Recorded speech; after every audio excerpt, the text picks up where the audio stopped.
Shalom, shalom, family. Shalom.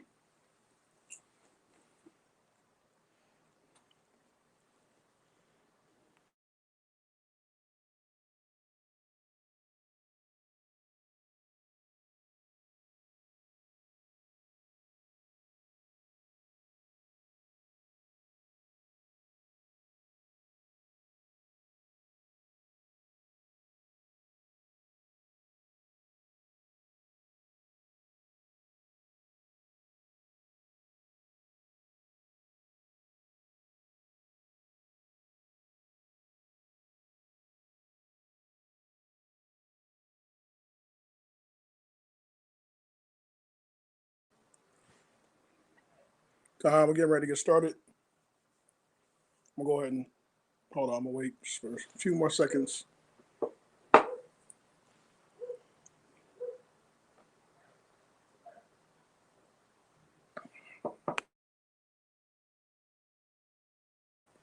So Shalom.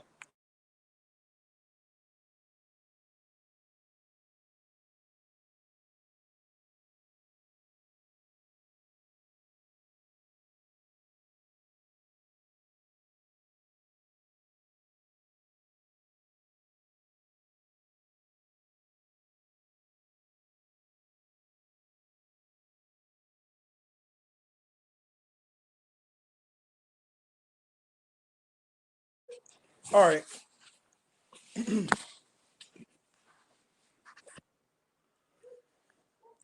Go ahead and get started. First and foremost, I want to give all praise, honor, and glory to the Most High God, Yahweh, Bahashem, Hamashiach, Yahweh Shai. This is like, yeah. All right.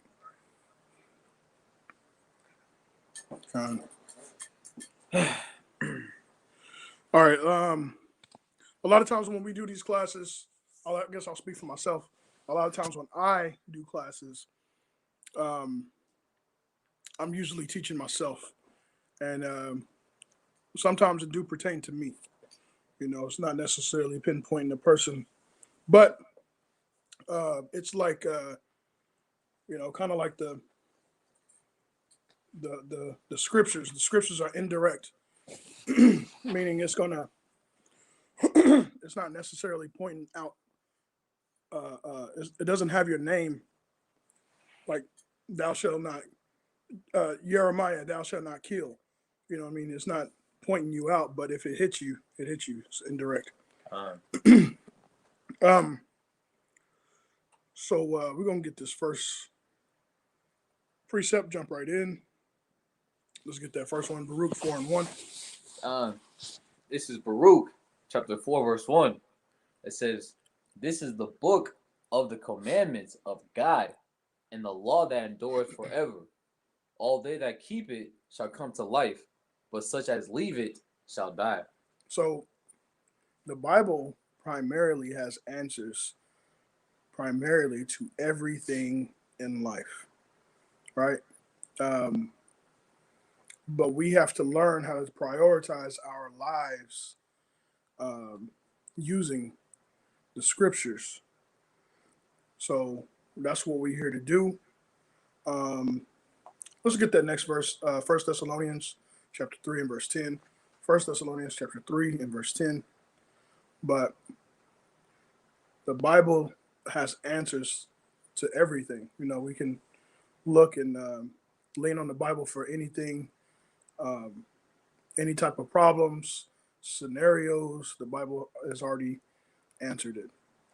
Things that we haven't even thought of, dark sentences, parables, deep meanings and understandings. Um, the Bible has the answers to it, and it will make us think, you know, in depth. But let's get that 1 Thessalonians 3 verse 10. God, this is 1 Thessalonians chapter 3, verse 10. It says, "Night and day praying exceedingly that we might see your face and might perfect that which is lacking in your faith." Con. So Paul is saying that he prays that we might perfect which is lacking in our faith.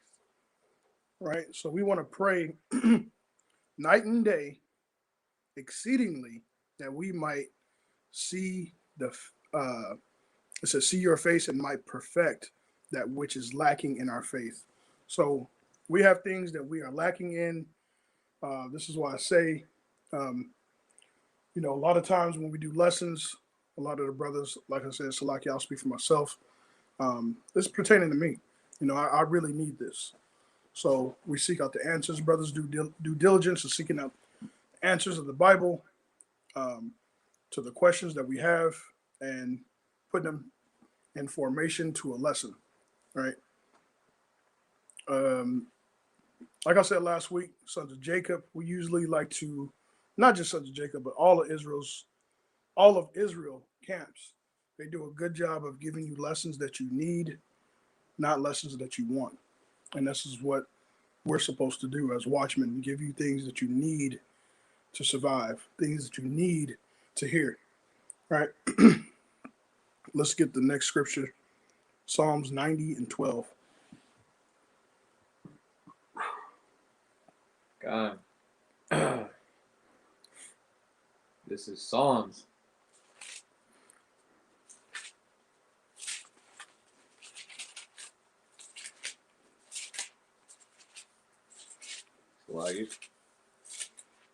This is Psalms 90 and 12. It says, so teach us to number our days, that we may apply our hearts unto wisdom. So we should be teaching.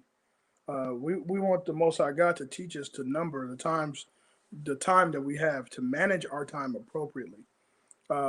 If we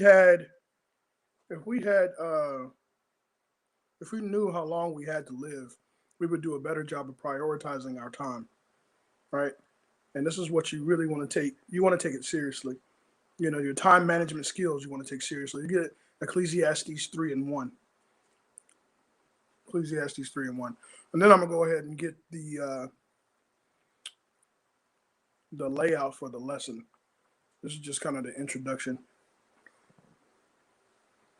This is Ecclesiastes chapter 3, verse 1.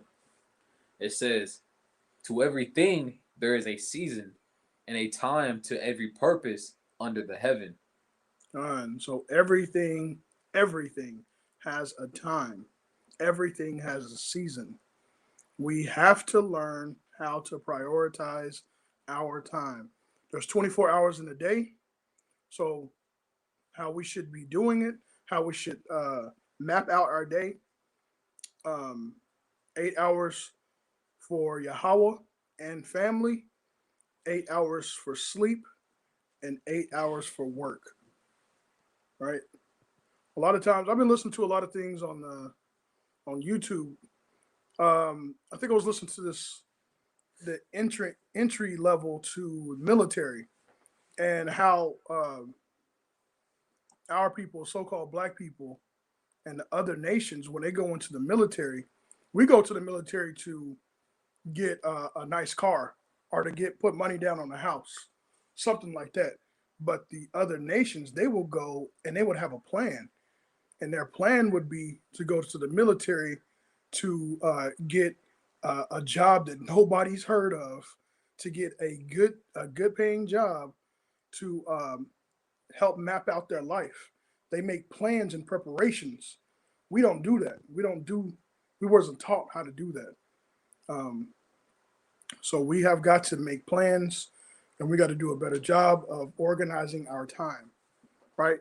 So the first section, the Most High God and family, right? 8 hours to the Most High and family. Let's get to Exodus 20 and 3. Exodus 20 and 3.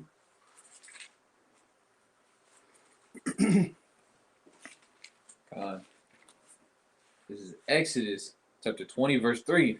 Come on. Thou shalt have no other gods before me. Right, so that's number one, right off the top. You're not supposed to have any gods before the Most High God, Yahweh. Right, let's go ahead and get Ezekiel 14 and 3. Ezekiel 14 and 3. So you're supposed to keep the Most High God first and foremost in your mind, in your time, and always and continuously give thanks, praise to the Most High God, right? And this is something that you're supposed to be teaching your children as well. This is something that's supposed to be consistent. It is supposed to be a when your kids see you, they should already know what you're going to say, right? They should already know how to give thanks to the Most High God at an early age in life, right? Because they see you as an example, right? So, thou shalt have no other gods before me, thus saith the Lord. Let's get that Ezekiel 14:3.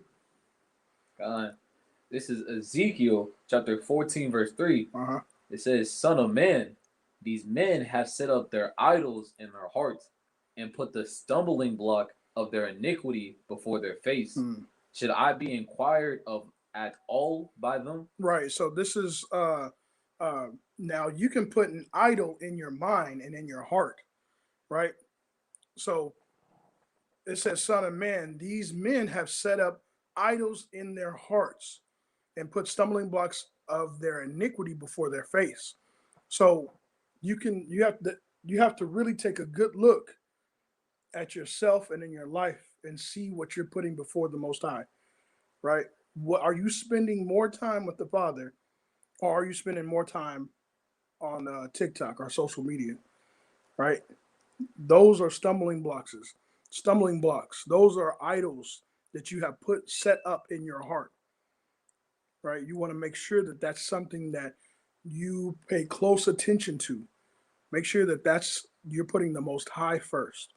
This is a nation building, man. When you build a nation, this is something that you got to always be mindful of putting, especially of Israel. We're supposed to be putting the Most High first, right? You got to make sure, are you constantly building up Esau's nation, or are you putting effort and time to build up the Most High God, Israel, the nation of Israel, right?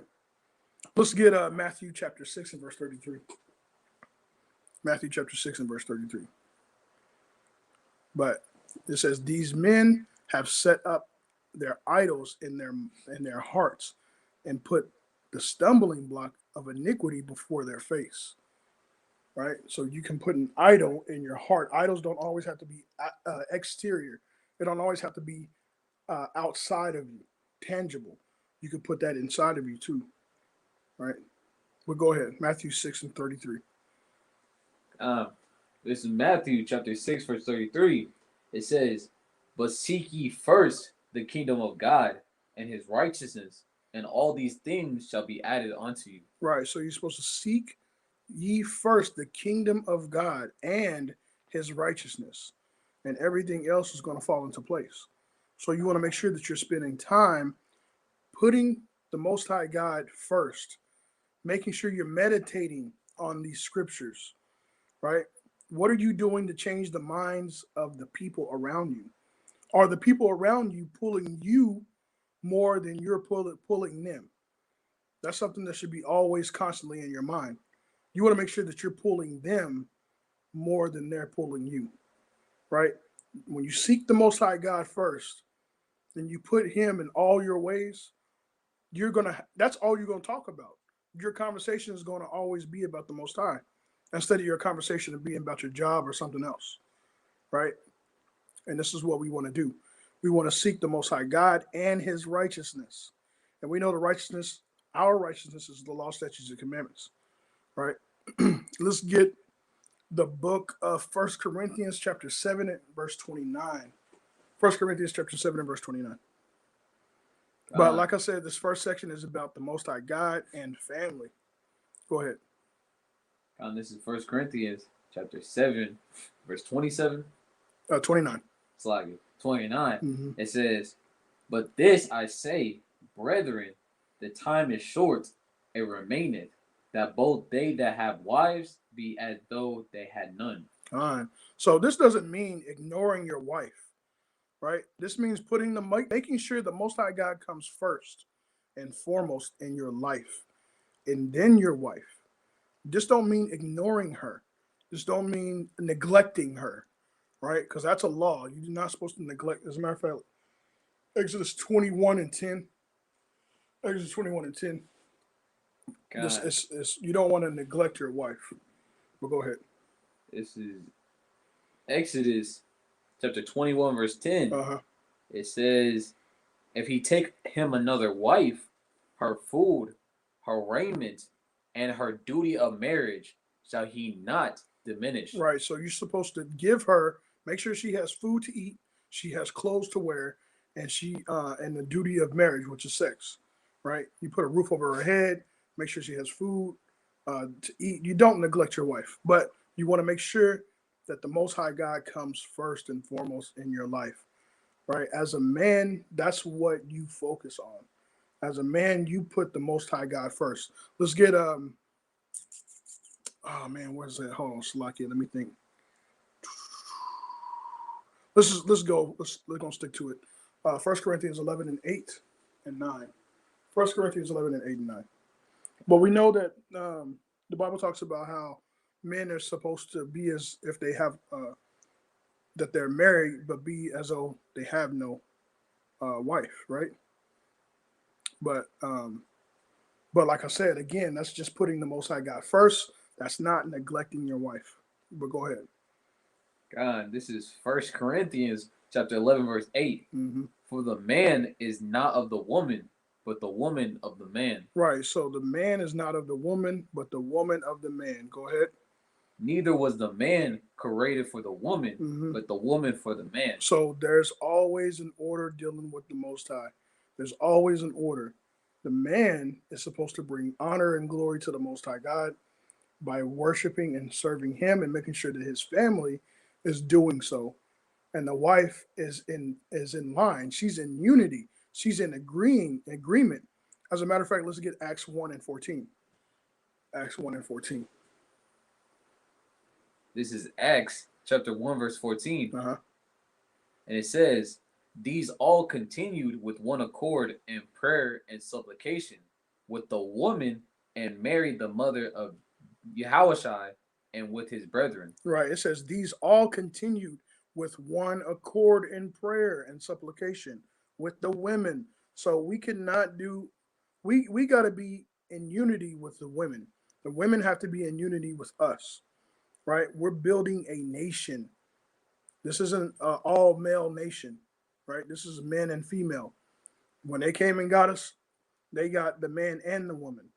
When we was in slavery, it was the man and the woman in slavery, right? So we got to be built up together, right? But women must be on one accord with the man. They have to be on one accord with the man. I heard one time you want to have a revolutionary wife. You want to have a revolutionary woman. If you don't have a revolutionary woman, man, you fighting a uphill battle alone. You know what I'm saying? It's gonna be hard, real hard. But you want to make sure that your wife is on board and she's on one accord with you. Let's get this scripture Juan brought out. This is good. Sirach 38. Sirach 38:24. Sirach 38:24. I'm gonna get there with you. Hold on.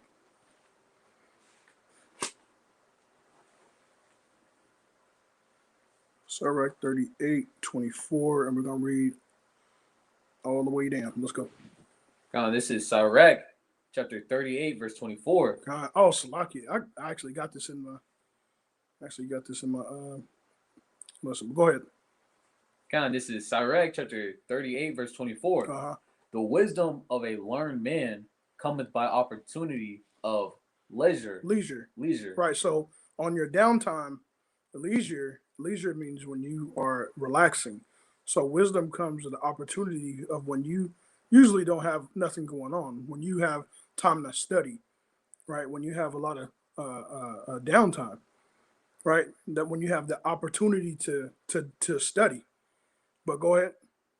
And he that have little business shall become wise. Right. So when you have a little business, when you're not so busy with this world, when you're not so wrapped up in things going on around you, and you actually got time to study, you will become wise. You can become wise if you take the time to study. But if you don't take that time to study, you're wasting your time, right? But you got to make sure that you're doing that, and that's a whole nother lesson. But go ahead. Verse 25, Mhm. it's Sirach 38 and 25. It says, how can he get wisdom that holdeth the plow, Mhm. or that glorieth in the goad, Mhm. that driveth oxen, and is occupied in their labors, Right. and whose talk is of bullocks. Right. So, uh, you can't be occupied in your labor. You can't be about work, work, work all the time. Right. You got to make sure that your work is spiritual.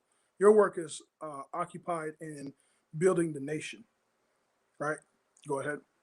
Verse 26, he giveth his mind to make furrows, Slakia, furrows, and is diligent to give the knife folder, Okay. Go ahead.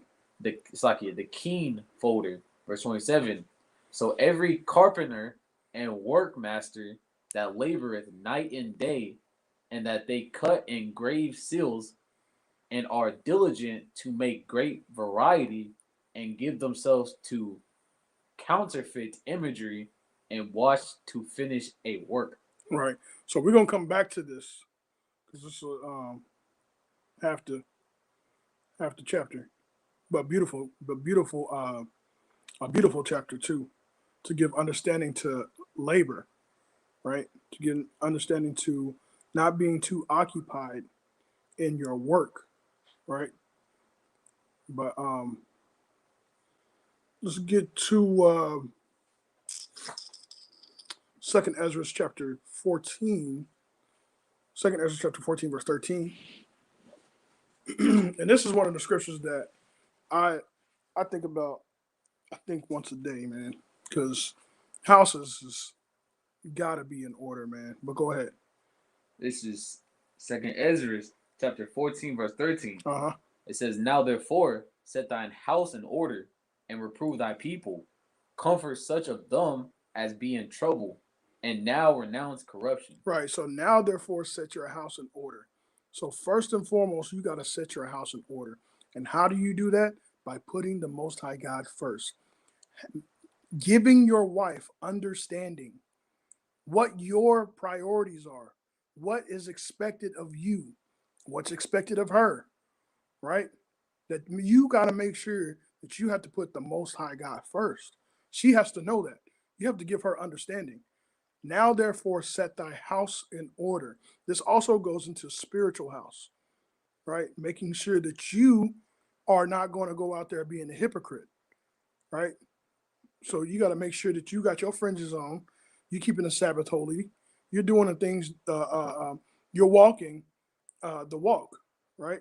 You don't want to be out there being a hypocrite. You don't want to be out there talking about, you know, you got to keep your beard when you got a goatee and you didn't shaved it. You didn't shave your beard off, right?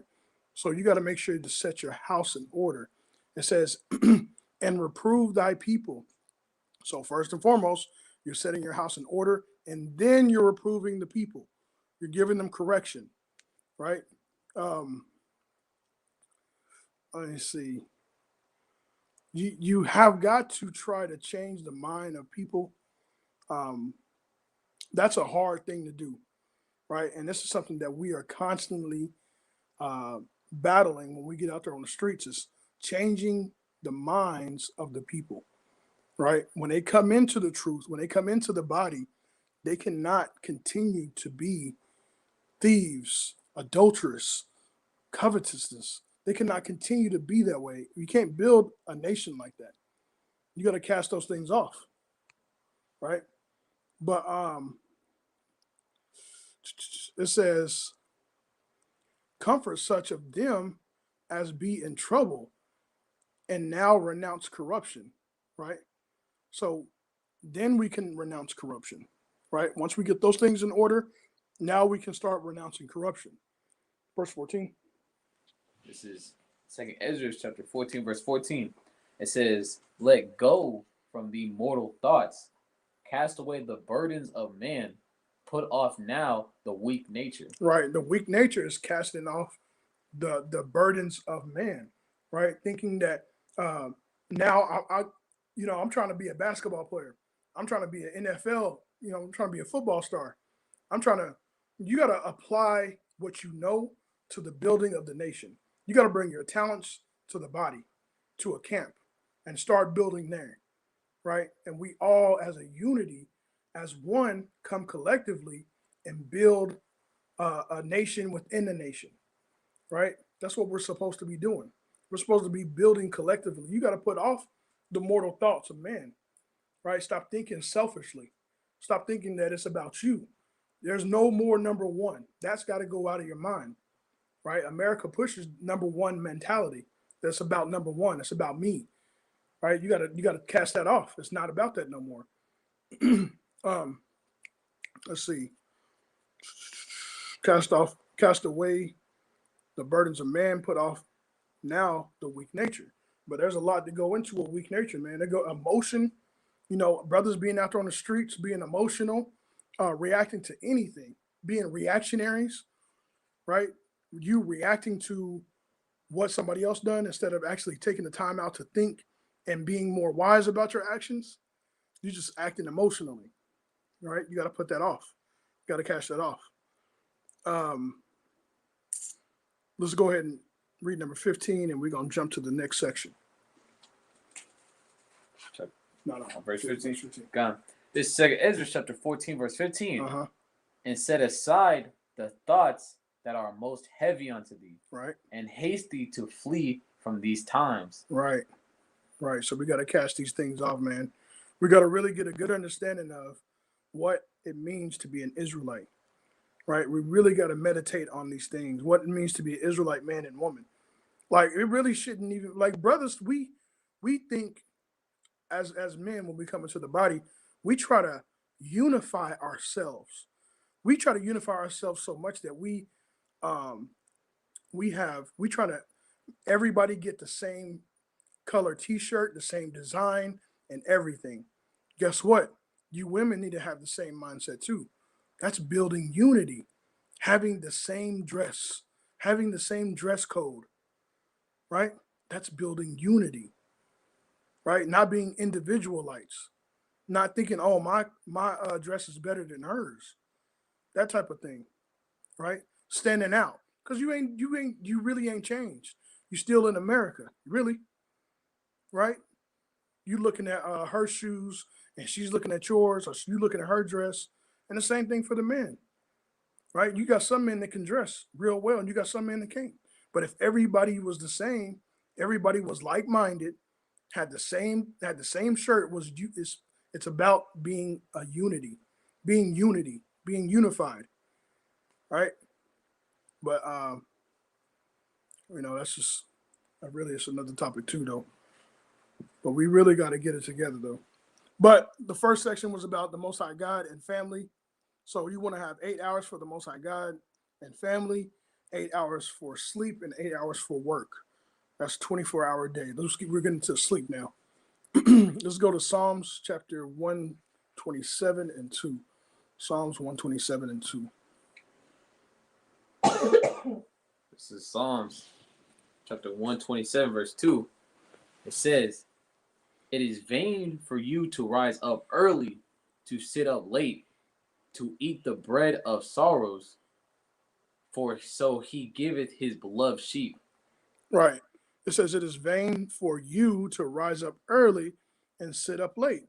So sleep is necessary, right? Sleep is very, very important. It says to sit up late. Staying awake worrying all night is not going to get you anywhere. It's not going to change nothing. Sleep is something that you need. Worrying is not a good thing.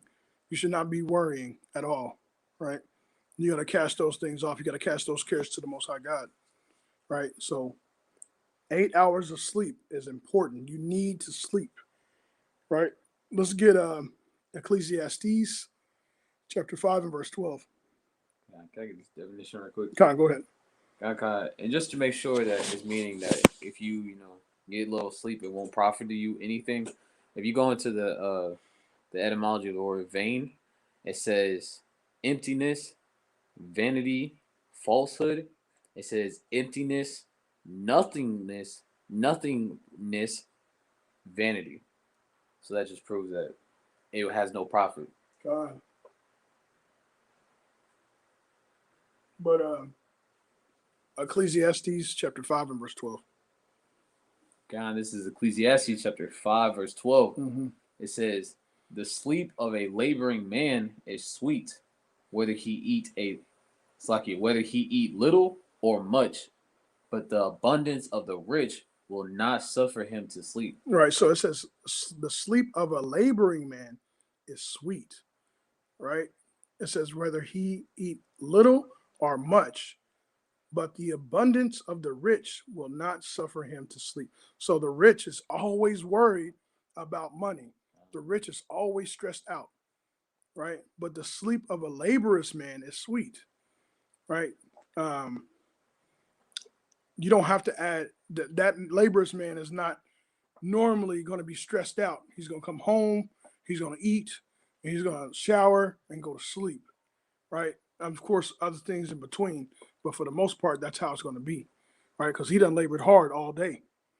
That's what he want to do. He want to sleep, but the rich is going to be worried. They're going to stay up worrying all night. So worrying is not going to help you. Worrying is not what you need. But there's also a thing that's too much sleep, right? So we don't want to have an abundance of sleep. Let's go to Proverbs chapter 20 and verse 13. This is Proverbs. Go ahead. Chapter 20, verse 13. Mm-hmm. Proverbs 20:13. It says, "Love not sleep, lest thou come to poverty. Open thine eyes, and thou shalt be satisfied with bread." Right. So this is an overabundance of sleep. Too much sleep, right?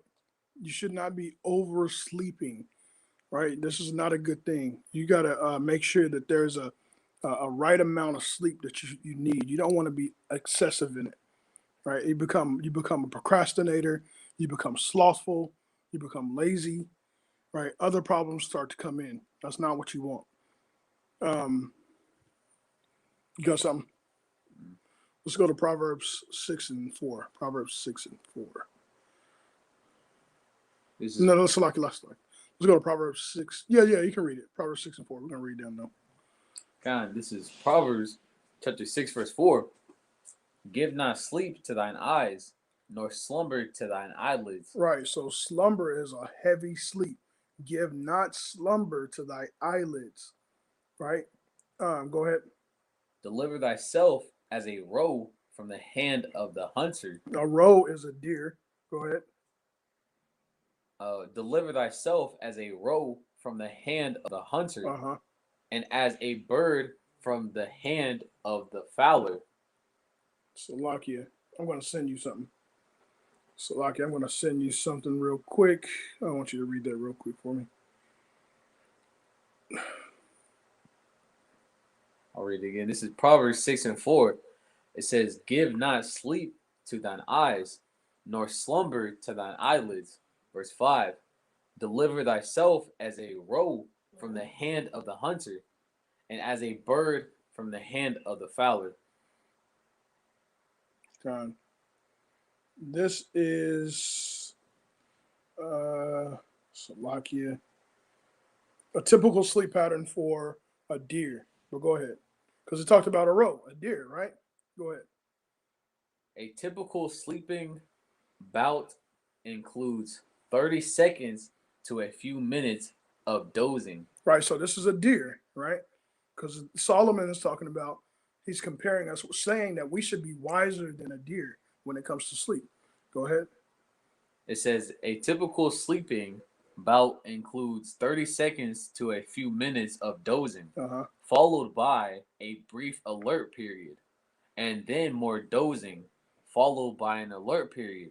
This cycle often lasts for about 30 minutes. Generally, once per 30 minutes, deers will stand and stretch, and they may urinate or defecate before laying back down. Right, keep going. Whether dozing or sleeping with eyes open or closed, deer are continually monitoring what is going on around them. Their ears are never lowered, and they can wake up instantly. Right, so we want to be somewhat like the deer, right? We want to take notice of deer's sleeping pattern and make sure that we're not getting over excessive amounts of sleep, right? You don't want to do that. You want to observe this deer sleeping pattern and make sure that you're just not in slumberous and you're not just staying in bed all day. You don't want to do that, right? Verse. Go back to Proverbs 6 and verse 6. This is Proverbs chapter 6, verse 6. Go to the ant, thou sluggard, consider her ways and be wise. Verse 7. Which having no guide, overseer, or ruler, provideth her meat in the summer and gathereth her food in the harvest. Right. So ants don't need someone to tell them to get up. They don't need an overseer. They don't need somebody to tell them to get up. They don't need somebody to go knock on their door, make sure they're ready for work, stuff like that. You know what I'm saying? They don't have an overseer, man. You want to observe those ants, man. Ants are wise, and you want to take on those type of characteristics, man. They don't need somebody to tell them to make sure they pay close attention to detail at work or make sure their job is done. Hey, King Solomon, he explains all of this, man. He explains all of this when it goes into work, and I'm gonna get into that too, because the way we look at work ain't like we should, But go ahead though.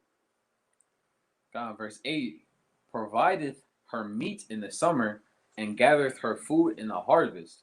How long wilt thou sleep, O sluggard? When wilt thou rise out of thy sleep? Yet a little sleep, a little slumber, a little folding of the hands to sleep. So shall thy poverty come as one that traveleth. So shall thy poverty come as one that traveleth. So your poverty, you will be in poverty surely if you're overindulging in sleep. Right? Go ahead and read that again for me. It's verse 9. It says, how long wilt thou sleep, O sluggard? When wilt thou arise out of thy sleep? Verse 10. Yet a little sleep, a little slumber, a little folding of the hands to sleep. Read verse 11. So you have something on that? La.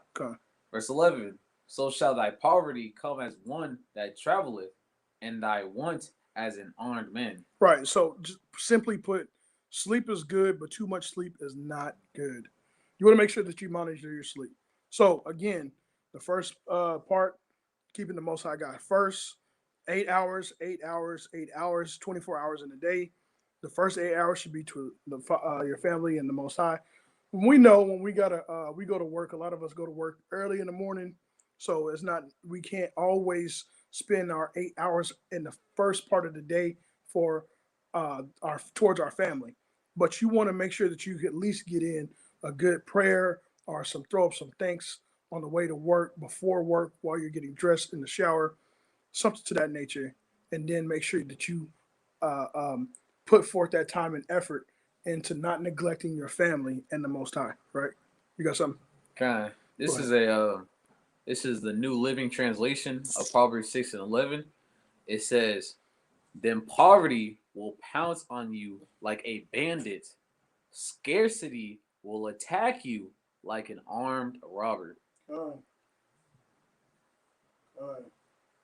So the last portion of this is 8 hours of work, right? 8 hours of work. First 8 hours, the Most High God in your family.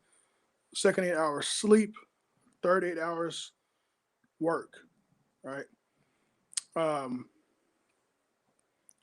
course, the first one is the most important, but you want to place these on how your days are, right? But 8 hours of work. Let's get 2 Thessalonians chapter 3 and verse 10. 2 Thessalonians chapter 3 and verse 10.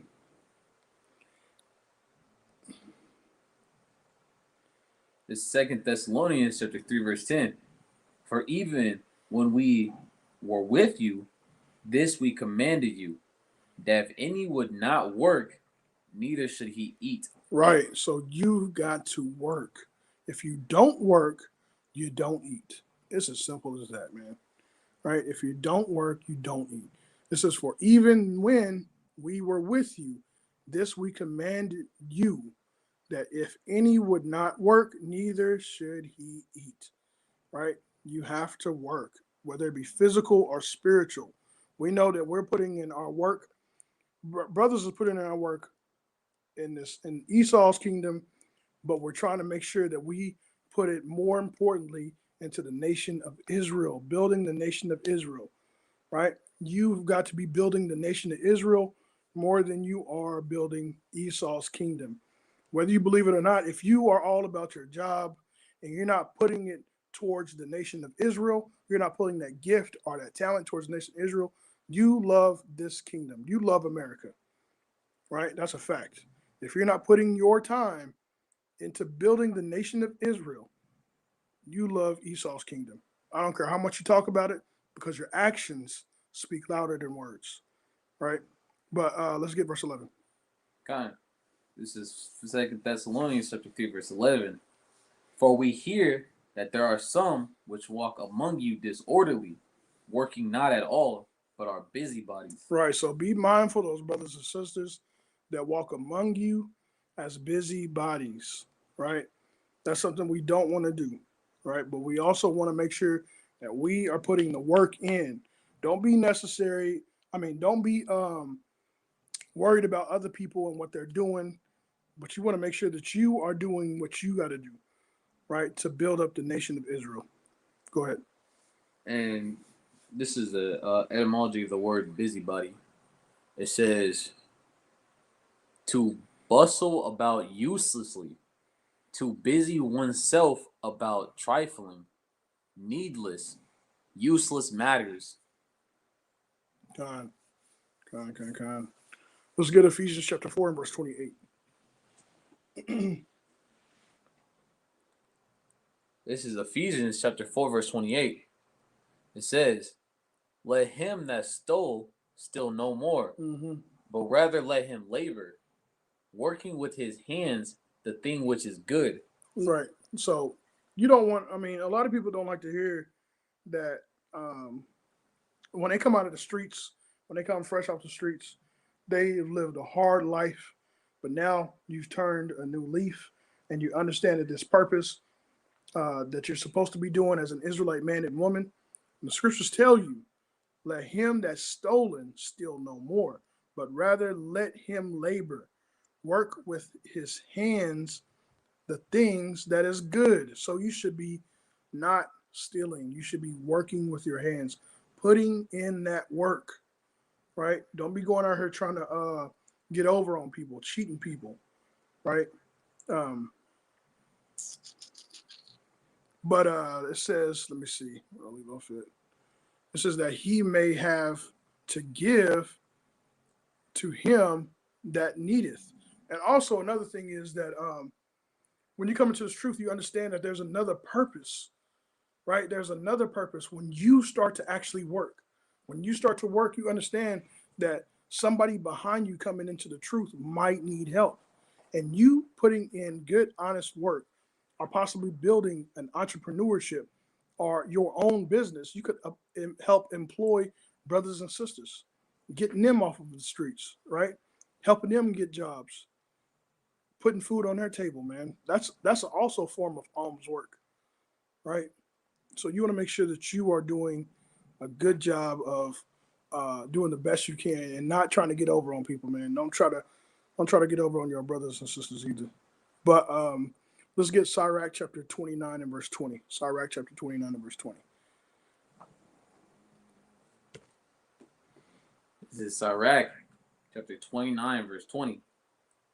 It says, help thy neighbor according to thy power. Right. So hold on. So you don't want to help to the point to where you have nothing left. Right? You got a family, of 5, a family of 6, and you done gave away all your food, and now you don't have nothing to feed your kids. You don't want that. You don't want to do that. That's not wise. Right? You might want to help that brother find another brother or sister that can help him. Okay? But it says, help thy neighbor according to thy power. So you help them according to what you can. right? If you can't help them in another way, give them a number to another brother or sister. That's another way you can help them. But go ahead. God, this is Sirach, chapter 29, verse 20. It says, help thy neighbor. This is Sirach 29 and 20. It says, help thy neighbor according to thy power, and beware that thou thyself fall not into the same. Right. So again, like I said earlier, previously, you want to make sure that you are doing the best that you can and putting in honest work, because you could be helping another brother or sister, right? Um, and that's important, man. That's something that you want to do, and that makes you feel good too, that you're actually putting in good work and helping build up that's building a nation, right? That's really building a nation, man. I hate to see brothers that are hungry. Lord willing, one day, the Most High God will be able to bless the sons of Jacob to where we have a food pantry, man, that we can help feed people that come into the body, man. Actually feed families, because brothers and sisters really be needing it. This is real life out here. You know what I'm saying? It's real life. But let's get Colossians chapter 3 verse 17. Did you have something? Colossians chapter 3 verse 17.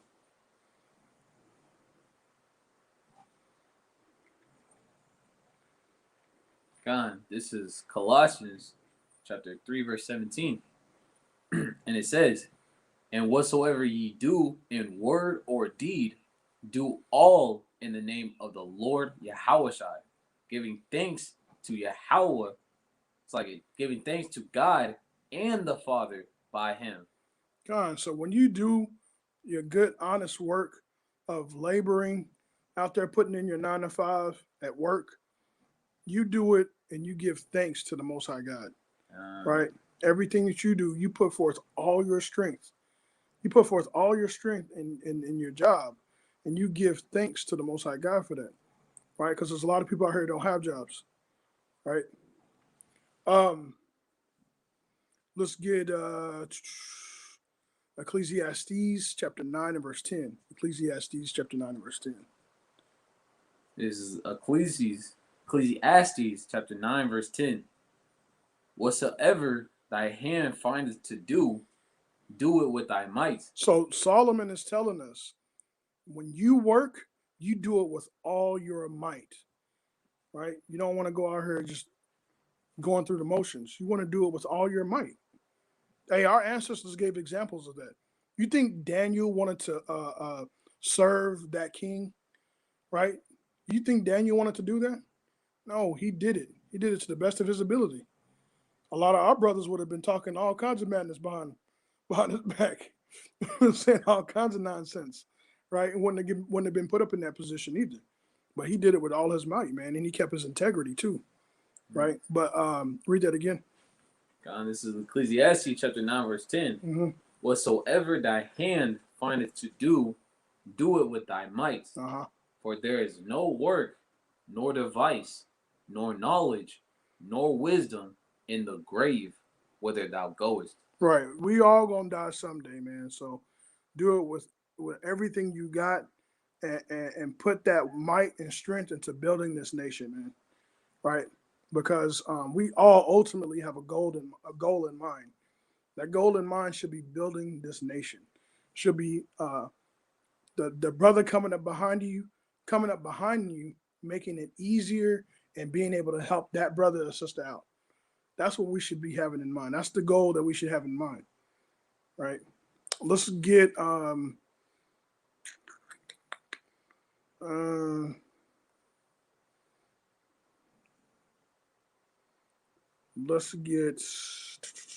Slakia. Let's go to Sirach chapter 38. Sirach chapter 38 and verse 31. This is Sirach chapter 38, verse 31. Mm-hmm. It says, all these trust. It's like this is Sirach 38 and 31.